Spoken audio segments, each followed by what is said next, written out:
क्या स्टेटहुड आप नहीं मांग रहे? क्या आपकी डिमांड नहीं है? जम्मू कश्मीर का बच्चा बच्चा स्टेटहुड मांग रहा है, ये नेशनल कॉन्फ्रेंस नहीं मांग रही।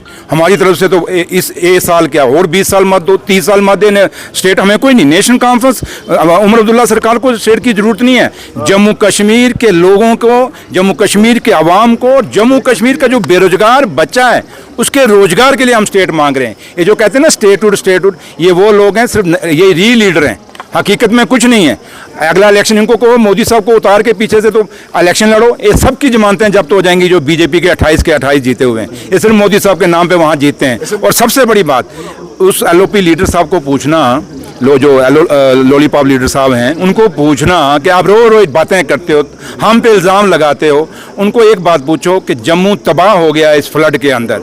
वो जम्मू सूबा जिसने 28 सीटें दी बीजेपी को, वहाँ लोगों के घर तबाह हो गए, मकान तबाह हो गए, सड़कें तबाह हो गई, लोगों के बच्चों के लिए शादियों के लिए जो सोना, कपड़े, पैसा इकट्ठा किया था वो बह गया, वहाँ लोगों की फसलें बह गई। इनको पूछो अभी तक वो जम्मू के सूबे के लोग, चलो कश्मीर को तो छोड़ो, अब जम्मू की बात बता दो जहाँ से 28 सीटें जीती हैं, क्या उनको कोई मुआवजा दिया? वो लोग आज भी इनकी आत्मा को रो रहे हैं, इनको पूछ रहे हैं, उनके पास नहीं जाते। ये रोज टीवी आप लोगों के पास माइक में बोलते हैं, थोड़ा लोगों में जाके तो बोलें कभी। जैसे मैं यहाँ खड़ा हूँ, लोगों के बीच में खड़ा हूँ, बच्चों के बीच में खड़ा हूँ, लोगों के बीच में खड़ के बात कर रहा हूँ। वो क्या करते हैं, कमरा बंद करके कुंडी लगा के कोई सुन ना ले, क्योंकि सुनेगा इनकी बातें तो इनको मारेगा। हम हैं कि हम वो हैं क्योंकि हमें लोगों ने प्यार दिया है, हमें जिम्मेवारी पता है कि, और हमारी बुनियाद ही है स्टेटहुड। और अगर ये कहते हो कि हमें स्टेटहुड कहते हैं, तो वो एलओपी लीडर साहब तो ये भी कह रहे थे कि जनाब उनकी कोई फाइल रुकी है तो मुझे बताओ, मैं जाके निकलाऊं। इसका मतलब एलजी साहब नहीं है, सही एलजी साहब ये एलओपी है, फाइलें यही रुकवा रहा है। और अगर यही फाइलें निकाल सकता है तो इसको कहना है एक ही फाइल का नाम लूंगा, ज़्यादा नहीं। बिजनेस रूल की फाइल कब से कैबिनेट में पास होकर गई हुई है मेरे भाई, वो तो निकलवा के ले आया। इतनी चलती है तो ये फोटो रोज एलजी साहब के साथ और अमित शाह साहब के साथ फोटो खिंचाता है। मैं बहुत खास आदमी, और मेरे भाई इतना खास आदमी हैं तो जम्मू कश्मीर के बेरोजगार बच्चों को रोजगार दे दे, ये डेली वेजर ही पक्के कर दे। जो डेली वेजर आज 10 महीने में कच्चे नहीं हुए, ये पिछले 11 साल से कच्चे हैं, तो उन्हीं को पक्का कर दे। इसलिए बातें करनी हो तो बड़ी हैं, लेकिन मैं अभी भी बड़ा परहेज कर रहा हूँ। लेकिन वक्त आएगा जब ये ज़्यादा करेंगे तो हमें भी बोलना आता है। हम गूंगे बहरे नहीं हैं, हमें भी ज़बान मेरे रब ने दी हुई है, और वो ज़बान दी है सच्चाई की। इनको ज़बान है झूठी। ये सुबह उठते हैं, लिखते हैं, पहले देखते हैं झूठ कौन कौन सा बोलना है, तो पूरा दिन परोसते हैं। हम वो हैं, सुबह उठते हैं, भगवान को याद करते हैं, उस रब को याद करते हैं। ये मेरे मालिक, मेरा लीडर भी यही कहता है कि मेरे मालिक हमारे मुंह से कुछ झूठ मत बुलवाना, कोई ऐसा वादा मत करवाना जो हम लोगों का पूरा ना कर सकें। Thank you. चौधरी साहब, जिस तरह से अभी उन्होंने कहा है कि स्टेटहुड की आड़ में ये कोई भी काम नहीं करना चाहते हैं, जबकि इनके पास तमाम जो लीगलिटीज है वो कर सकते हैं। नंबर दूसरा ये कि जो अभी नए आंकड़े आ रहे हैं उसमें जो ये इंडिया कंट्री है वो कर्जे में पहले नंबर पर आ रही है। 2 क्वेश्चन है ये, आप प्लीज इसका कर्जे में स्टेट देश है या नहीं है, ये लॉलीपॉप लीडर साहब को पूछो। दूसरा कि हम स्टेटहुड क्यों मांग रहे हैं, इस लॉलीपॉप लीडर का नार्को टेस्ट करो, अंदर से ये भी स्टेट चाहता है। बाकी छोड़ो, आप पूरे जम्मू कश्मीर में जहां जहां बीजेपी का कैडर है, जो जिनको पास कोई ओहदा नहीं है, जिनके पास कोई कमाई का साधन नहीं है, उस बीजेपी के वर्कर या उस वोटर के पास चले जाओ, उसको पूछो तुझे स्टेट चाहिए, वो कहता है स्टेट चाहिए, क्योंकि उसके घर में बच्चा बेरोजगार है। जिस घर में बीजेपी के वर्कर के घर में बच्चा बेरोजगार है, हर वो बीजेपी का आदमी, वो वोटर चाहता है कि हमें स्टेट मिले, और वो महसूस कर रहा है कि हमने 28 सीटें इनको जिता के गलती की। कम से कम नेशनल कॉन्फ्रेंस स्टेटहुड पे बोल तो रही है। ये वो गूंगे हैं, डरते हैं, बोलते ही नहीं, बोलते हैं तो पापा मारता है।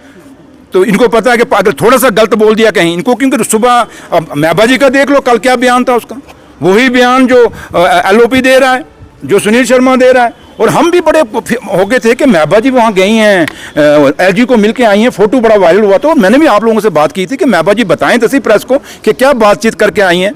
महबा जी तब की तो नहीं बोली, पता नहीं जीभ में तो कोई टाँके लगा दिए किसी ने, लेकिन कल आके बोली, और क्या बोलती है, वही भाषा बोली जो एलओपी साहब बोल रहा है। इसका मतलब बीजेपी का और पीडीपी का अलायंस आज भी स्टैंड करता है, और महबा जी को जम्मू कश्मीर कभी माफ़ नहीं करेगा, क्योंकि ये स्टेट तोड़ने की जिम्मेवारी किसी की है, और इस स्टेट का जो स्पेशल स्टेटस का दर्जा किसी को तोड़ने की जिम्मेवारी है तो वो महबा जी की है। अगर महबा जी बीजेपी के साथ अलायंस ना करती तो आज ये स्टेट का दर्जा, ये स्पेशल स्टेटस हमारा ना टूटता। और आज भी बीजेपी सोचती है कि हम नेशनल कॉन्फ्रेंस को प्रेशराइज करेंगे तो उमर अब्दुल्ला साहब हमारे साथ अलायंस करेगा। उमर अब्दुल्ला साहब शेर कश्मीर शेख अब्दुल्ला का पोतरा है।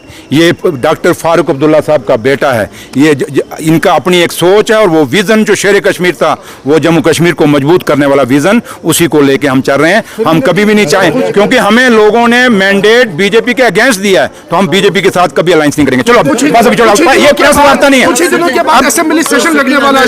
गज के बोलेंगे, जोर से बोलेंगे, दम से बोलेंगे।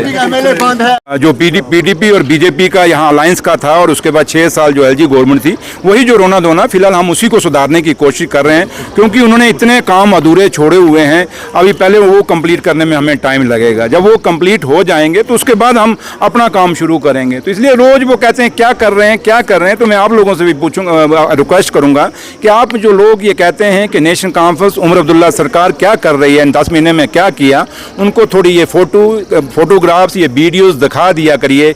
जिन कामों में मैं भी जा रहा हूँ, हमारे दूसरे ऑनरेबल मिनिस्टर भी जा रहे हैं, ऑनरेबल एमएलएज भी जा रहे हैं, और जो काम कंप्लीट हुए उनको दिखाइए कि ये कंप्लीट क्यों नहीं हुए। तो लिहाजा काफ़ी सारी चीज़ें हैं जिनको हमें कंसिडर करने की ज़रूरत है, और अभी हमारा टूर है, आगे भी जाना है। तो लिहाजा यही है कि उमर अब्दुल्ला सरकार का मकसद एक ही है कि जिस विश्वास, जिस भरोसे से हमें जिता के लोगों ने भेजा है उमर अब्दुल्ला सरकार को, वो विश्वास और वो भरोसा, उस पर हम खरा उतरेंगे। और 5 साल बाद हम अपना हिसाब, एक तरफ वो हैं, वो एक लॉलीपॉप लीडर साहब हैं, रोज़ उठ के वो बोलते हैं कि जी उमर अब्दुल्ला साहब ने क्या किया। उनको मैं पूछना चाहता हूँ, आप हमारा तो 5 साल हम अपना जवाब देंगे तभी इलेक्शन में जाएंगे, लेकिन आप तो अपने 11 साल का पिछला बताओ ना कि क्या किया है। वो अपना ऐसे हैं कि 11 साल का हिसाब नहीं दे रहे और हमारा हिसाब पूछ रहे हैं। स्टेटहुड पे आप लगातार बात कर रहे हैं पिछले 1 साल से, जब से आप हुकूमत में आई है, लेकिन कल आप पे इल्ज़ाम लगा कि आप स्टेटहुड पार्टी है, आप क्योंकि आप खाली स्टेटहुड की बात करें, लोगों के हित की बात नहीं करते।